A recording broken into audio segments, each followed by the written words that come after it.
Welcome everybody to most malleable memory management method. I spent a lot of time on that title. For those of you who don't know me since before, I am Björn Fahller. For those of you who do know me before, I'm still Björn Fahller. I live in Stockholm, in Sweden. I work for NetInsight.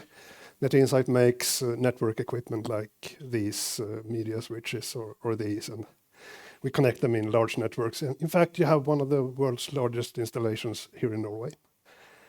There are a plethora of CPUs on these pictures. I don't know how many, because every plug-in board has at least two CPUs, at least one CPU and at least one FPGA, but usually two CPUs and a couple of FPGAs. We do everything. We design the mechanics, electronics, FPGA programming, low-level software, network stack services, network management systems, the lot. We also do things like cloud-based real-time media streaming, and we also lately do precision distribution of time. So in nation-state size networks, we keep every node in the network within 100-ish nanoseconds. So NTP about 100,000 times better. So that's what we do. If you think this is interesting, come and have a chat. We are hiring. But that is not really the topic today. The topic today is memory management. Memory management is interesting. It's one of those things that you can have a very long career in C++ and never have to worry about at all. I started my C++ career in '94, so it's been a while. And the first time I needed memory management was, I think it was 2017 or 18, I'm not sure. So almost 25 years anyway, without having to worry about it.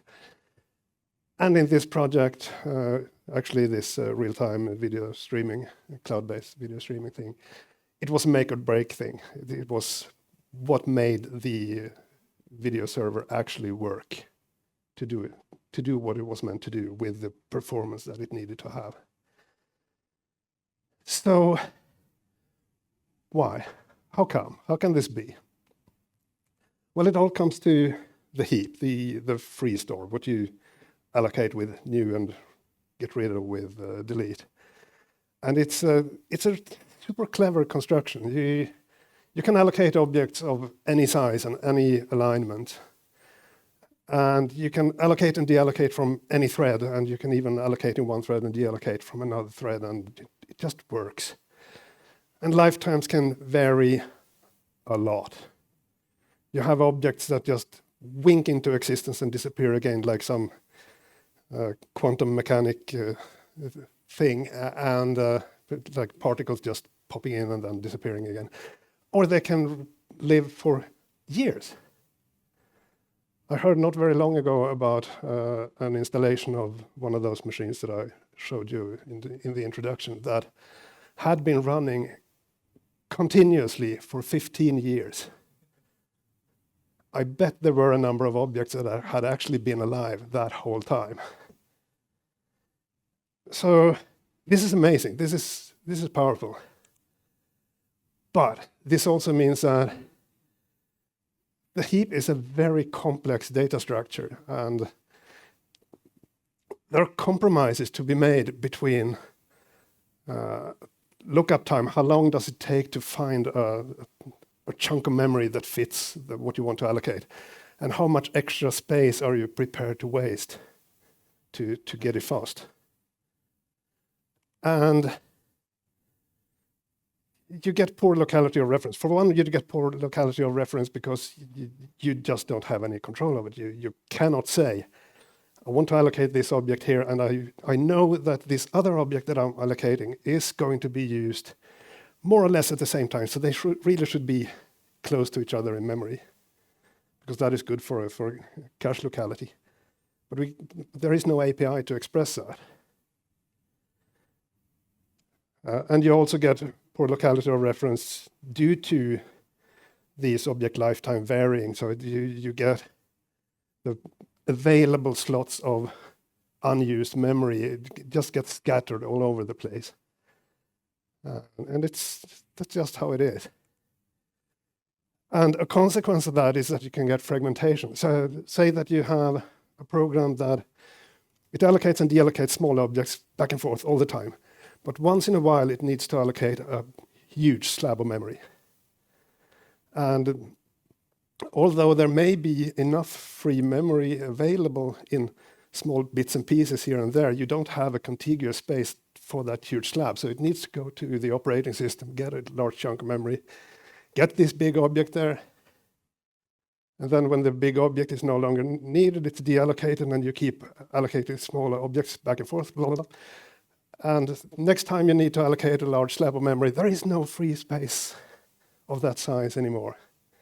So you need to go out to the operating system. And for a long-running program, this may look like you have a memory leak. If you look at the memory consumption of the program, it's just slowly growing. But there is no memory leak. It's just that there aren't these huge slabs available. These tend to asymptotically reach some ceiling, but it's extremely difficult to predict what will it grow to. So this is problematic. And this is, of course, the reason why, oh yeah, sure, synchronization, oh boy. Yeah, we are allocating and deallocating in different threads. So of course you need synchronization. And yeah, sure, you can limit the overhead of synchronization by having thread local pools that you allocate with, but you still have to handle the case where it's deallocated from another thread than it was allocated from. So then you maybe wait until the pool is completely filled with, well, not filled at all, no objects in it, and then return it to the available pool. But then you waste a lot of space. So all these engineering trade-offs back and forth, and it costs. So what do you do if this is not acceptable, if your program needs something better? Well, you turn to allocators. I'm in Norway. Who has been at the Munch Museum and seen this in person? Fewer than I thought, maybe a quarter of the people. I'm ashamed to admit I have actually not done so myself. I really should make a point of doing that. But then there's PMR. PMR sucks less.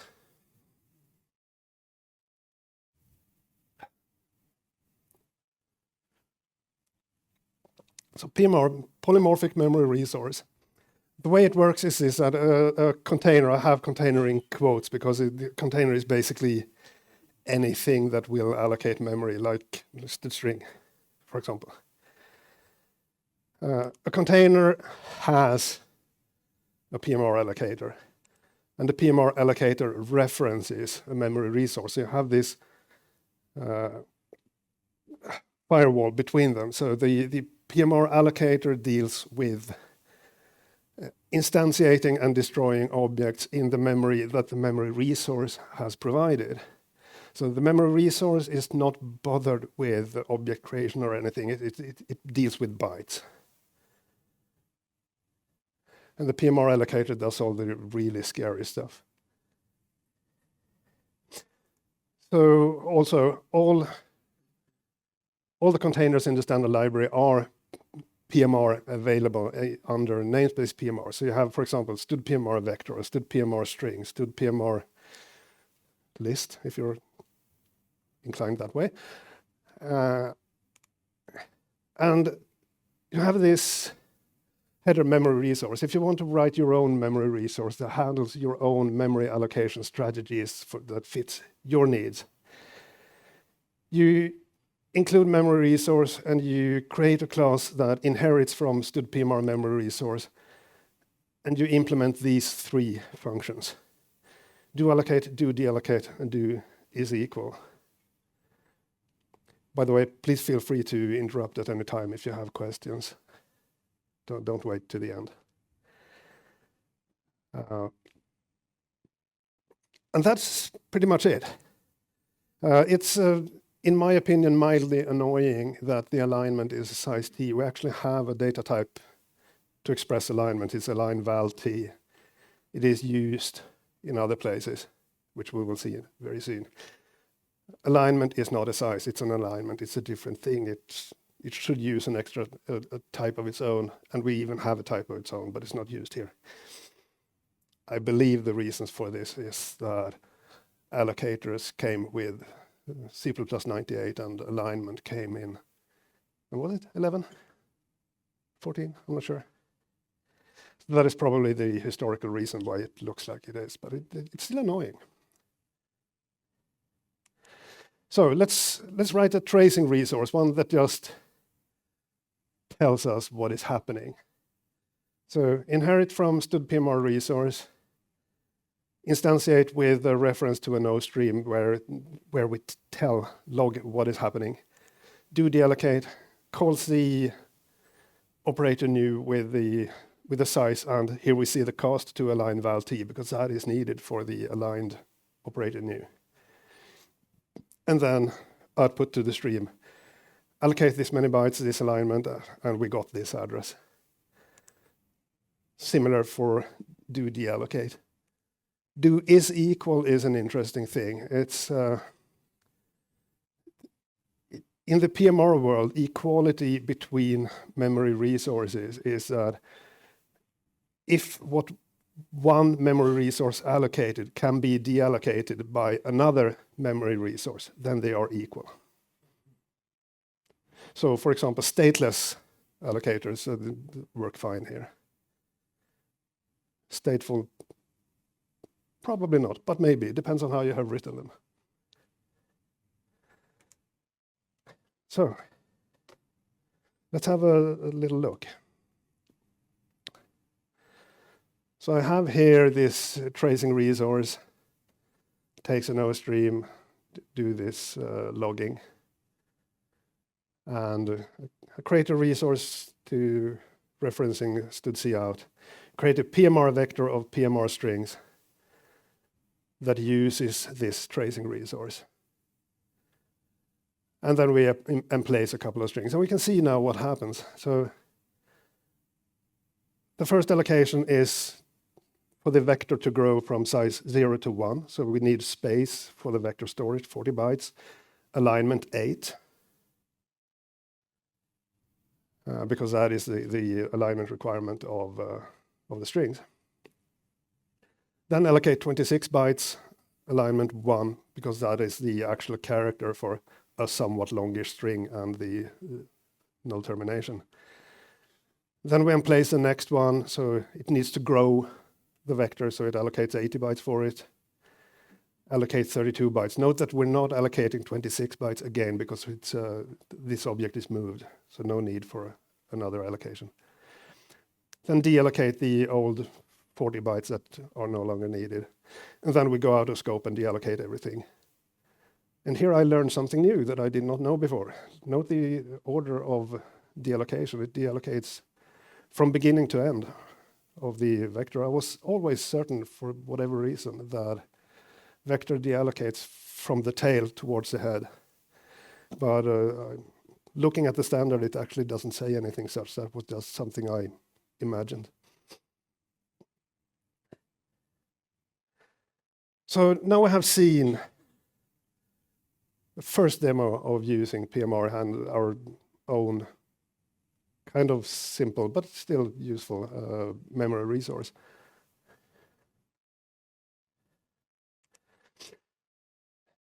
One thing that is kind of obvious, but it's something you can make a mistake with. You noted that when I created the vector, I just gave it the address of the memory resource. There are no safeties here. You really better make sure that your memory resource outlives all containers that use it, because otherwise the container will follow the pointer to those bleeding bytes that used to be a memory resource and try to make operations on it, and that kind of necromancy does not lead to anything good. And it's an honest mistake that is easy to make because the API just doesn't help you. unfortunately. And it's also very easy to accidentally misusing a PMR type when you should. And that is not so easy to detect when you make that mistake, because what happens is that the program works. The logic is correct, it's just that you don't get the objects in the location of memory where you expected them to be. We will see that more in this presentation. However, there are tools. I'm going to show some tools that help with this. So throughout this talk, I'm going to use this word frequency histogram as an example. So I have an unordered map from strings being the ones we count the frequency of, and the size t, that is the count, obviously. When I add a word, we just use the bracket operator to get to the size t. And if it wasn't there, a new one is created and it is initialized to 0, and then it's incremented, so we get 1 the first time. And then, of course, we want to be able to see which are the most popular words. So I have a print top n first ones, and the way it works, I have a convenient type alias for forested pair here, but I copy all the words from the unordered map into this vector in order to be able to do a partial sort of them. So we sort the first n words using stud greater because we want the most popular ones first, and we sort it on count : second, which is the size t member. All right? And then we just loop over the first 5 ones, or first n ones, sorry, and print them so we can see which are the popular strings. And main just perfectly naively reads words using the stream extraction operator from C in and adds them, and then we print the most popular 5 ones. So let's have a look at this.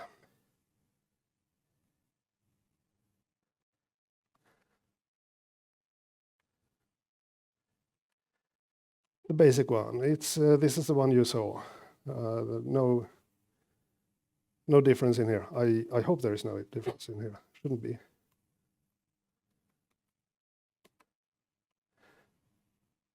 And I should mention as test data to use to drive this example, I have this all keys of text. I actually don't really know what this is. It's part of the Perl distribution. I chose it because it has a lot of strings, a fair bit of repetition, and it's reasonably sized. It's 33,000 roughly lines long. So we have a fair number of strings. Now I'm a Linux developer, so I use Linux tools. I'm sure there are other tools available for other operating systems. Heap track is one that I like using for this. So the way it works is you run heap track on a program, and you get the results, and we can ignore this pop-up for now. Now we can see the most popular string is by far octothorpe, closely followed by semicolon, and then letter quite far behind, and then they are not very frequent anymore. What heap track tells us here is that, first of all, 133,540 calls to allocation functions. Okay, that is a fair amount. We can see like how much memory did the program take in total. We can analyze a bit. I'm not going to go into very much detail because this is not primarily a heap track talk. But we can see the sizes of the objects created. Almost all of them are between 17 to 32 bytes or 33 to 64 bytes. That is where they tend to be.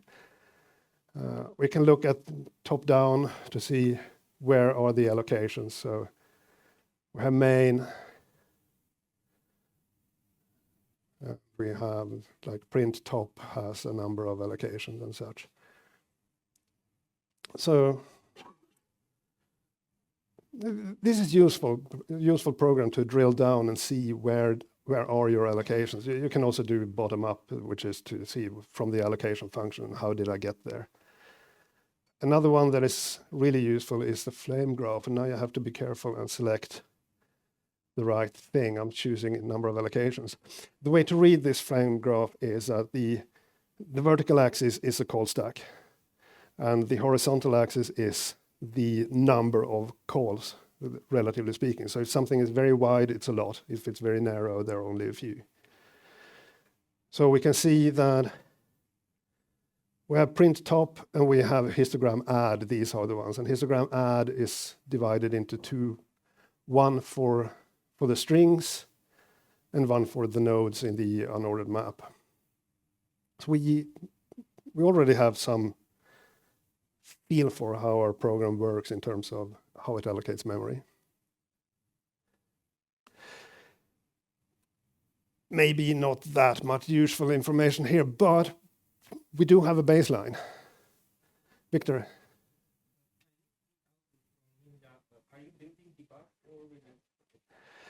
Am I using debug builds or release builds?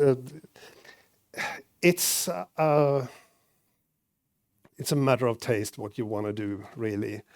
I compromise and use what CMake calls release with debug info, which in this case with the GCC means it's -02 and debug symbols.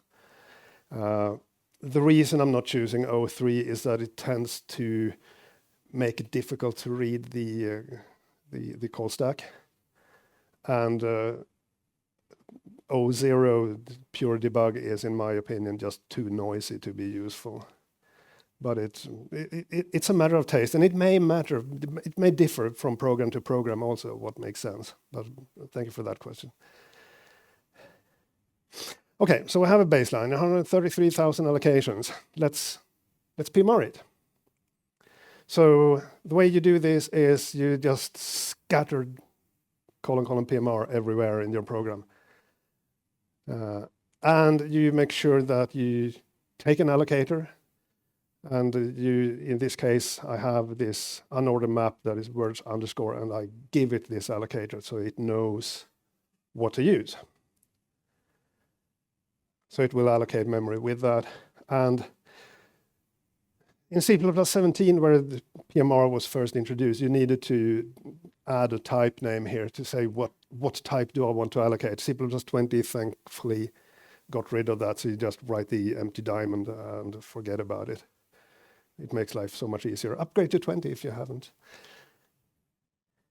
But it still works in 17. Again, our main program uses a PMR string, and everything else is exactly the same. So let's have a look at this.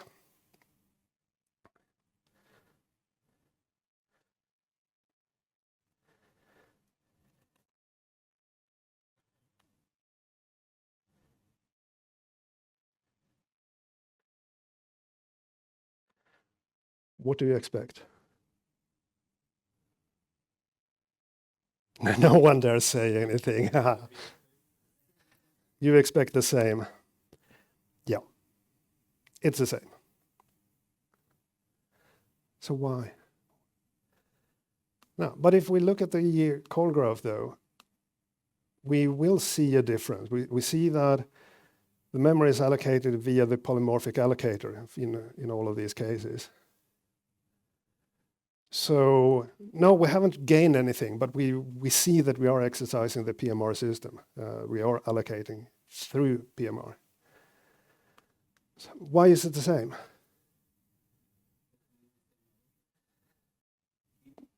Because we haven't given it an allocator that does something special, yes. So the default polymorphic allocator uses a new delete resource, which just calls operator new and delete. So yeah, of course we got the same result. But we did see it being used. We have had some progress. The standard library ships with 5 memory resources that you can use, and of course you can write your own also. The new delete resource you just saw, it's the one that just allocates and deletes with operator new delete. Null resource is really useful. It does fail at absolutely everything you try to give it. I have such days at work. But this is useful when, for example, if you want to write tests that your data structure handles out-of-memory conditions, hand it the null resource and see how it behaves.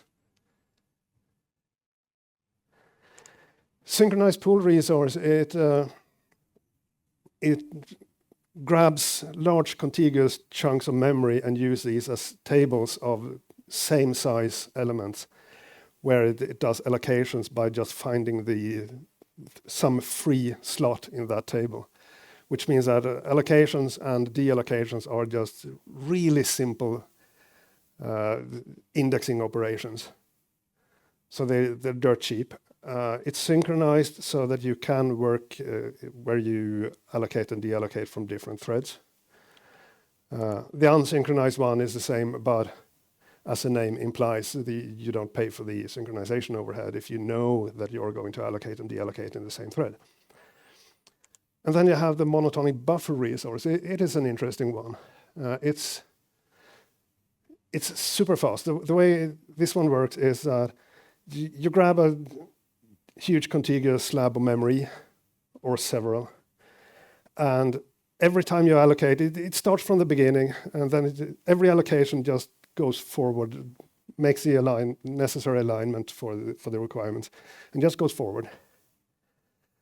And deallocation does bugger all. So it's kind of wasteful, but it's super fast, because since all allocations are just going forward in memory, it's a perfect match for the modern CPU's cache prefetchers. And one use case that I've found that is really handy for this is if you have a long-running program, but you have something that you need to do periodically, a function that is called now and then, where it needs to, for example, parse data or whatever, that you know that you will need to populate some data structure in the call, and then you have grabbed the information that you needed from it, and you don't need those data structures anymore.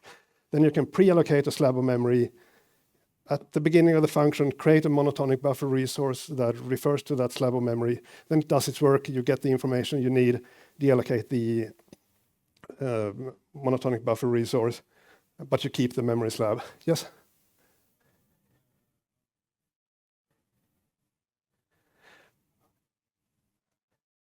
How about just reserving a std vector? Yeah, if the only thing you need is a std vector, yeah, sure, go ahead, do that.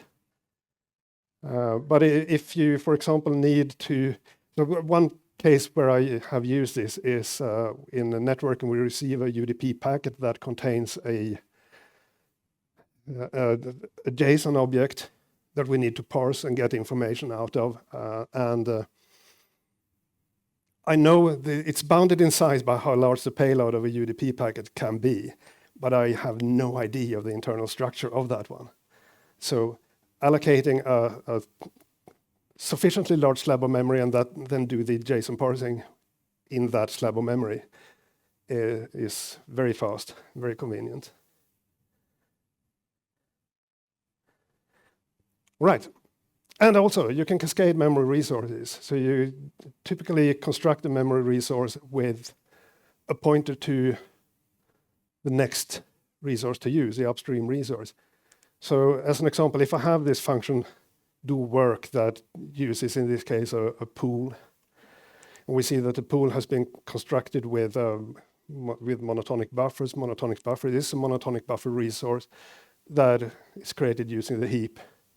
And the heap is the new delete resource.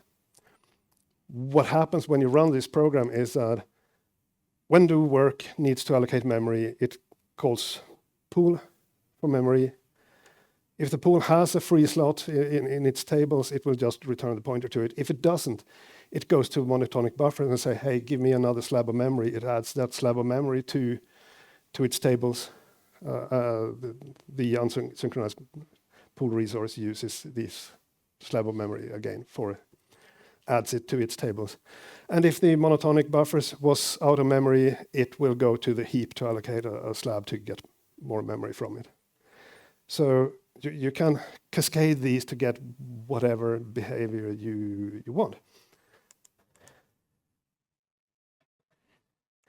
Like so. So a slight detour, go back to the tracing resource. I wrote this using the naked operator new and delete. And I mean, this works, as we saw. But it's sort of not really the PMR way of doing it.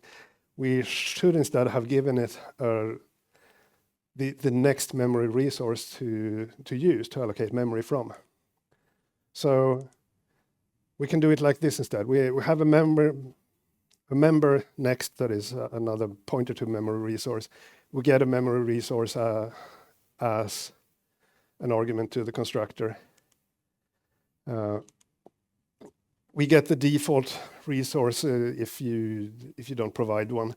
That seems to be the tradition in PMR, if you can talk about tradition with something that is this young, that you default the next level. Get default resource. This one is interesting.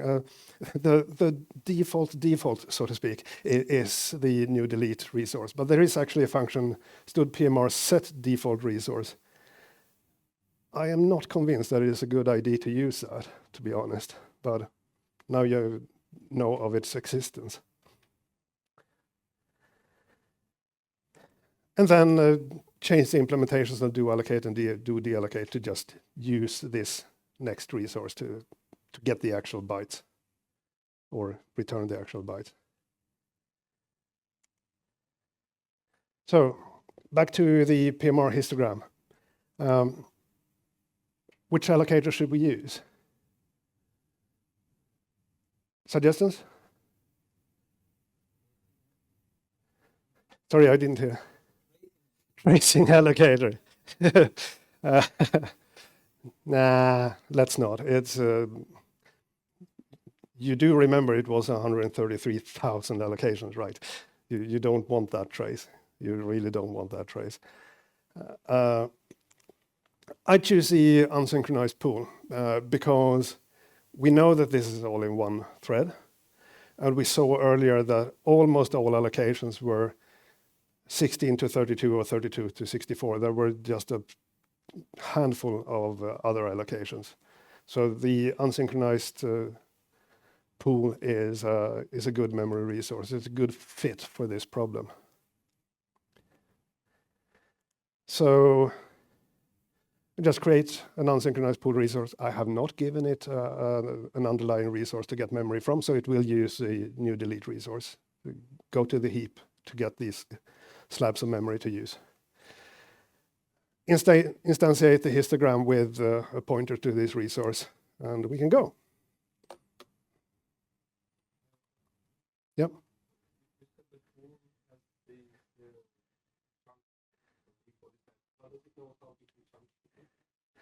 How does the pool resource know the size of the chunks it should have? This is an implementation detail that is not mandated by the standard, but the likely scenario is that when you do allocations, it will round it to some, probably a power of 2, low power of 2 bytes, and it will find or create a table of that rounded up size to the nearest power of 2, I think. That is what I would expect. So when you start, it has nothing. With the first allocation, it will allocate one table. The second allocation, if it fits that size, it will use it. If it's a different size, it will allocate a new slab to have a table for that size. Did that answer your question? Okay. So we have this version 2 where we get an allocator and actually use the unsynchronized pool here. So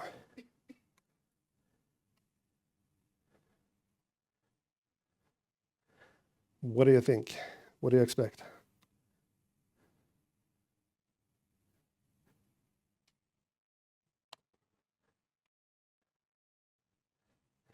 Okay, 30,000 down from 133,000. That is, it's not nothing.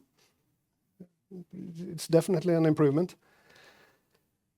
We look at the flame graph. What do we have here? We have print top is almost everything. We have this tiny little bit. This is where this is add. It's kind of difficult to see, but it is. No, sorry. The tool kind of tells you that you shouldn't really bother with this one. It's not significant. So almost all our allocations are in print top. Okay, why is that? Why is that? Let's see. Print top. We count uses a PMR string. We use a PMR vector. Oh, I have made a mistake. You have not seen this. So, haha. You saw nothing, right? So this is what I actually compiled. But of course, I mean, the PMR vector, of course. Surely this will make a huge difference.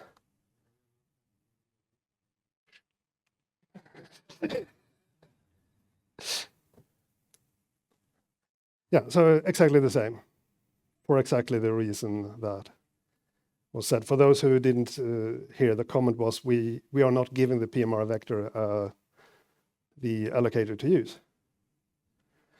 So we can add one here. We can say use.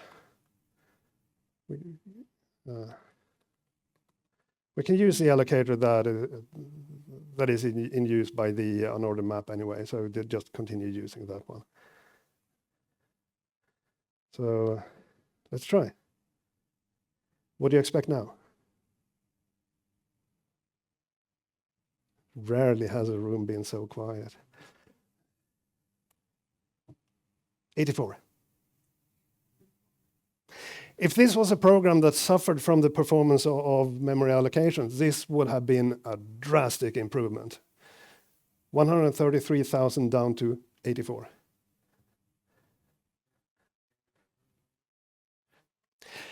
Can I measure a time difference in this demo? I expect not, because it will be bounded by the reading the file. I have actually not tried to measure it, but this is my guess. If we look at now at the sizes, we can see almost all allocations are more than 1 kilobyte, because this pooled resource will allocate fairly large slabs. I actually don't know how large. And we can see the rest of the allocations here. This line is 10 allocations. The rest is just nothing. It doesn't matter.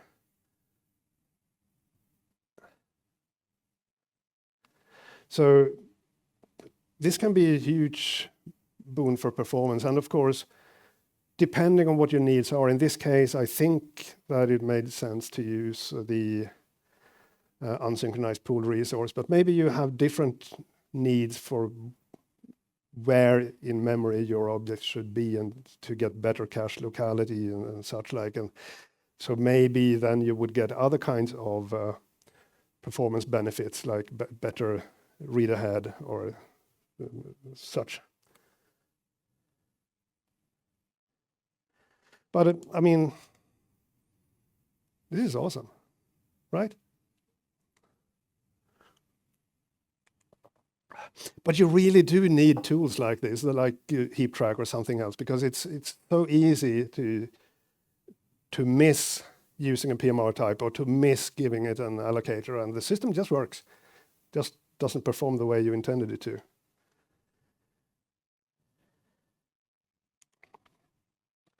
So let's go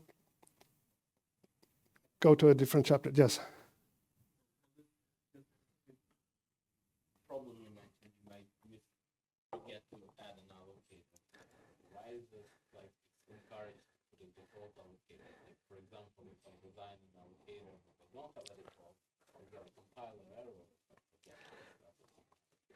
Yeah, so the question is, why is it encouraged to default the allocators when it's a problem that is so easy to forget? If I don't default it, then I won't, because the compiler will say that, hey, you're missing a parameter here. I agree with you.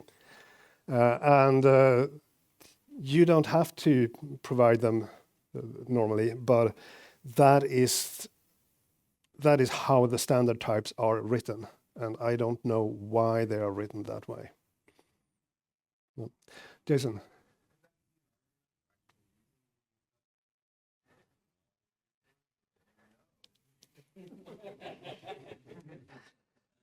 Jason suggested setting the default resource to the null resource, because then everything will fail if you forget somewhere. And I think that is an excellent comment.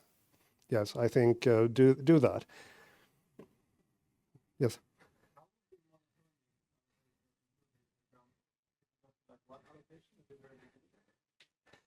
How would the monotonic allocator change this example? It would consume more memory, because when you deallocate something, it will not be deallocated. It will just continue allocating more. In this particular example, it probably wouldn't really matter, because we're not deallocating until the end of the program anyway. So it would probably be really fast. But that's guesswork. The problem with there is one really big problem with how vector works and the monotonic resource, and that is, since a vector grows by doubling its size every time, it means that it will just continue creating more and more and more space and leaving dead bytes behind it. So those will be wasted.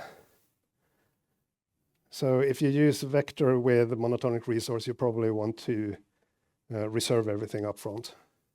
In the back.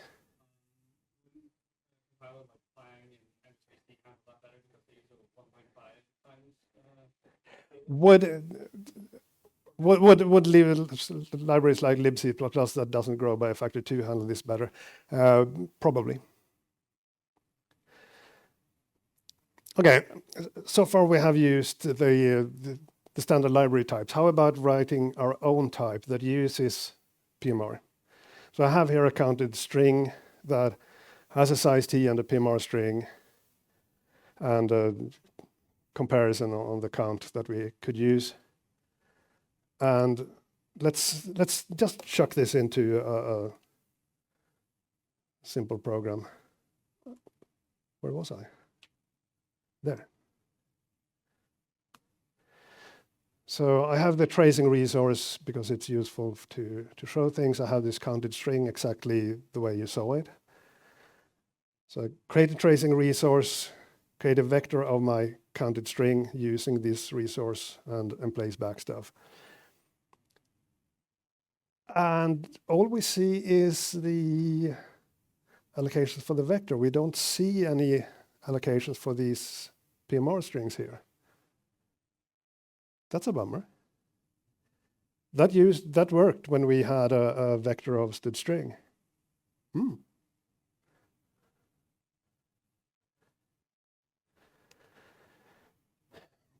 So the PMR system is a heck of a lot of compile time type shenanigans going on, and it needs to introspect your type. So for a vector to know that it should pass the PMR allocator to your type, it's not enough that your type uses PMR types internally or in its constructors. You need to tell it that this is a PMR type. So you need to have a public alias allocator type that is a PMR allocator. You need constructors where you have the allocator type as the last argument. As we saw, the tradition seemed to be to default it. I actually agree with the observation that maybe you shouldn't default it.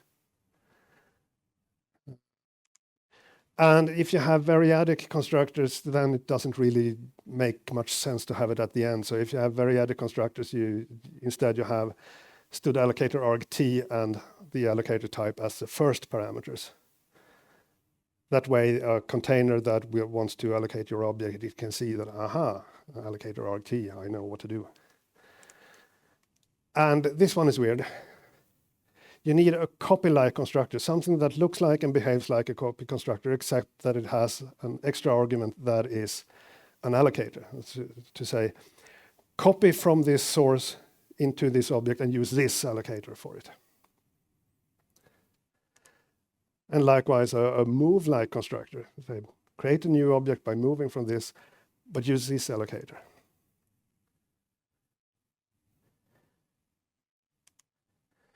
So our count, when taking care of this, our counted strings suddenly became a lot less easy to read. It's quite cluttered. But we have this allocator type here. A constructor that takes the allocator as the last argument. A variadic one that has the allocator RT at the beginning and the allocator type. This weird copy-like constructor and move-like constructor. Let's have a look at this. So what I've done here, again, I'm using the tracing resource so we can see what happens. And I'm using the preprocessor here to be able to just remove functions easily. Let's get everything back to where it should be.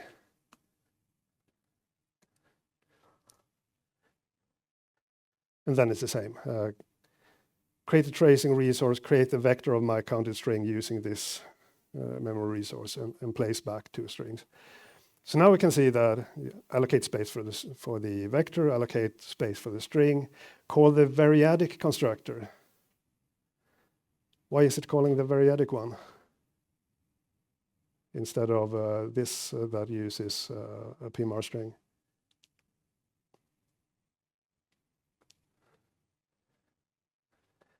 Well, I'm creating with a string literal, so this becomes an array, a C array of characters, and the C array of characters is not a PMR string, but it does match perfectly with the T's, because it can be anything.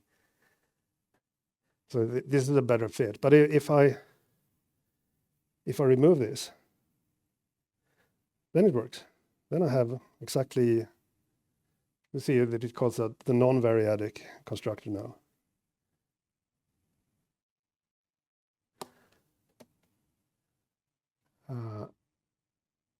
But we have the normal copy constructor and normal move constructor, and those are not seen at all. We see that when the vector grows, it uses move alloc, which is this one that doesn't move but has an allocator, say construct using move, but to this allocator. If I don't provide that one, it will use the copying counterpart. And if you don't use that one, you get a very succinct and easy to understand message that tells you exactly where you went wrong and what you should have done instead to make this program work. I spent a couple of hours on that. Honestly, I did spend a couple of hours on that. So now you don't have to make that mistake. You have seen it. If you get this compilation spew, you know what your error is. So this is interesting, and I don't really know why it is like this, but it is.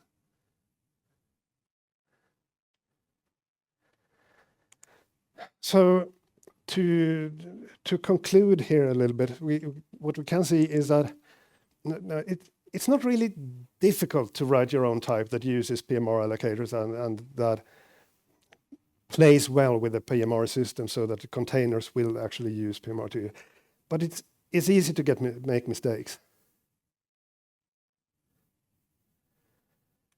And using PMR types with standard containers is dead easy. You just stood PMR your type and you give it to the memory resource that you want to use, and that's it. It's super easy.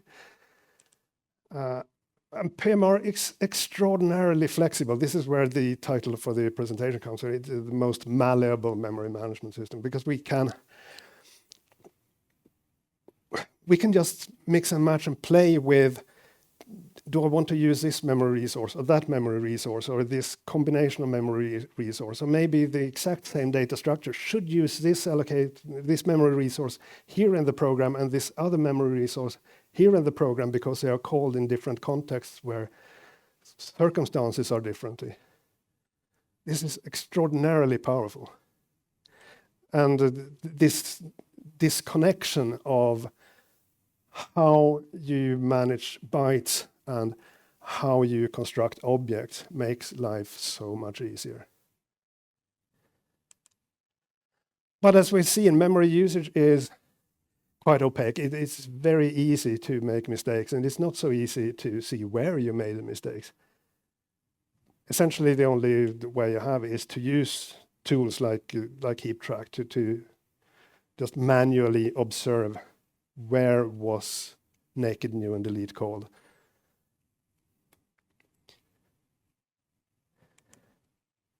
So PMR is obviously not a panacea for your management systems. There are a number of drawbacks. There is one that everybody likes to talk about, and then there are a few that actually does matter.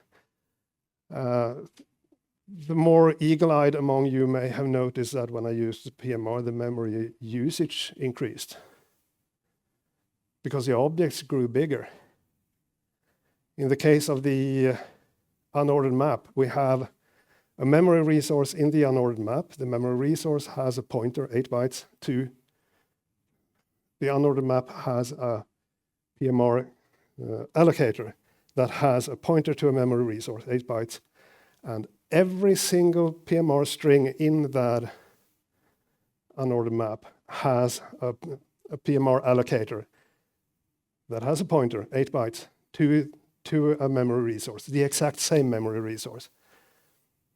So you're wasting memory. Your objects will grow when you use PMR. That is a downside. So you may be tempted to instead try to write your own unordered map where you have your own string that you handle in your own data type. How much work is that? So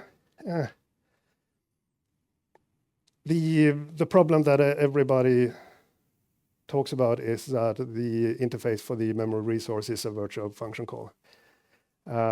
I believe that it is rare that this is actually a problem, because you are going to make a lot of calls, because if you're not making a lot of calls, you should probably not bother using memory management at all. And since you are making a lot of calls, it means that the vtable for the memory resource will be in hot cache. It is fast. It's not immediate. Of course, there is an indirection. But think about what happens then. You get some bytes of raw memory that you are going to write to. And in most cases, the exception being the monotonic memory resource, these bytes will be in cold cache. So that is where your hit is, primarily. I'm sure some of you will have situations where the virtual function call is the killer, but I'm willing to bet that it's unusual. So my take on this is that if you suddenly realize that you actually need to think about memory management, start with PMR, because it's dead easy to get started. And most probably you will have a perfectly good solution with that, and you're happy. You have saved yourself a lot of trouble. If you're unlucky, write your own row allocators. That is not fun, but it's still there. But start with PMR. It will probably be sufficient for your needs.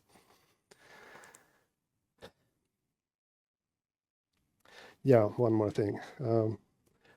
I mentioned in the beginning operator equal for memory resources, that memory resources are considered equal if what one allocated, another can deallocate. That is important with this. It's a PMR container will never ever change its memory resource. The object will live with the memory resource it was constructed with. Even when you do move assign, it will not change. And here is where operator equals comes in, because if operator equal to the memory resource says that these are the same, then you get just a normal move operator where you're just stealing the pointers and everything is blazingly fast. But if they are different, if they are not equal, then it will do element-wise call to move with this move-like constructor with the allocator. So you will do a move to newly allocated memory. So this one is important. If memory resources are the same, the internal pointers are taken over. Otherwise, element-wise move to newly allocated memory. This is a design decision that could have been different, but I think they made the right choice here. This is a bit surprising when you start using this. I was definitely surprised by it. But the reason I think this was the right decision is it makes it so much easier to reason about where does an object's memory reside, because it will reside with the allocator that the object was constructed with. If you want to learn more, talk to Jason Turner in the corner in the back. He had a mini-series on C++ Weekly about PMR.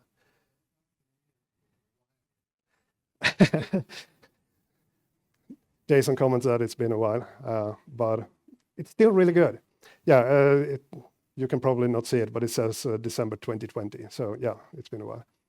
But it is a good way to get up to speed on how PMR works.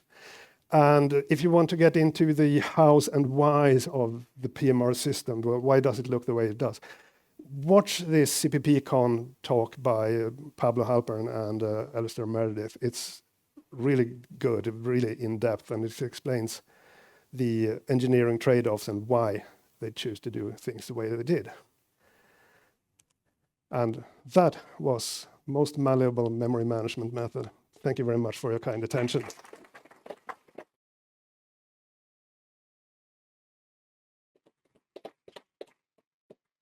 Questions, Jason?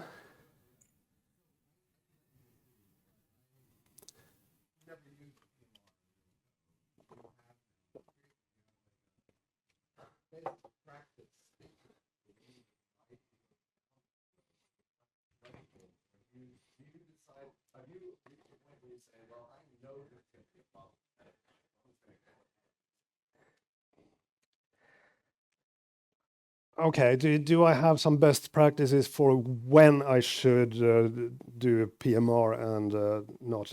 Not really.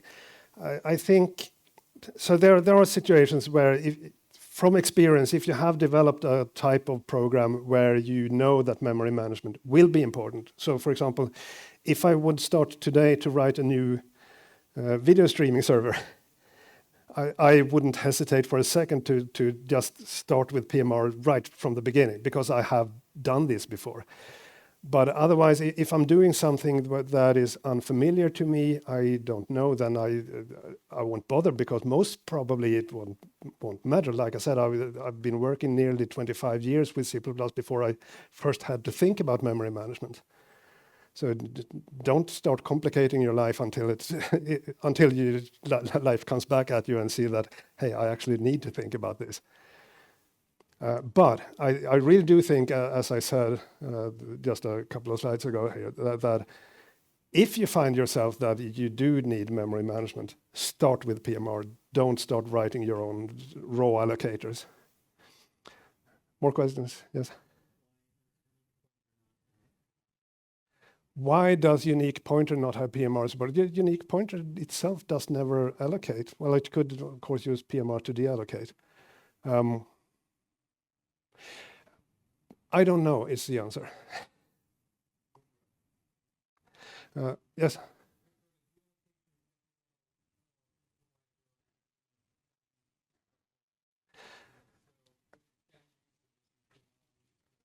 Okay, so the comment was that for a unique pointer, you can provide your own deleter, and you can provide a deleter that uses a PMR allocator to do the deletion.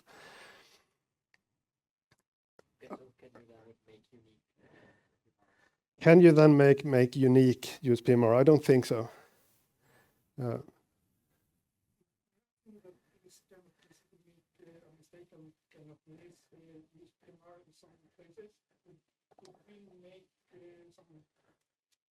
Code that would kind of arrange or ensure that the user of that embedded code is using the right things. Wow, can we, if we write some templated code, can we devise some mechanism to ensure that the user of it uses PMR the way it is intended to?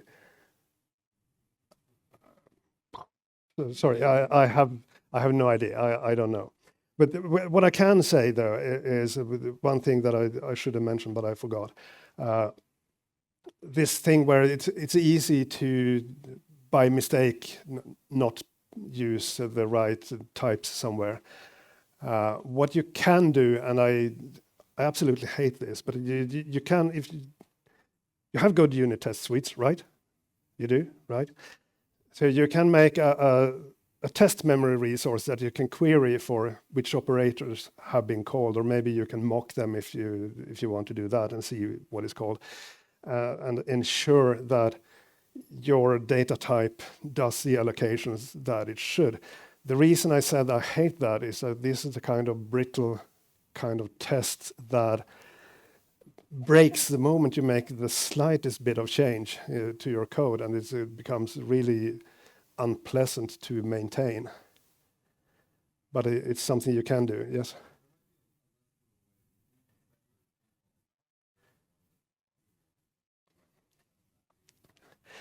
You can use a simpler thing like a memory resource that what do you say? Give logging, for example, something that you can query for results. Yes, you can do that. What you're missing, though, is if there is some type somewhere in the middle where you forgot to use PMR at all. You used a stud vector instead of a stud PMR vector. Yeah. I think time's up. So thank you very much for your kind attention.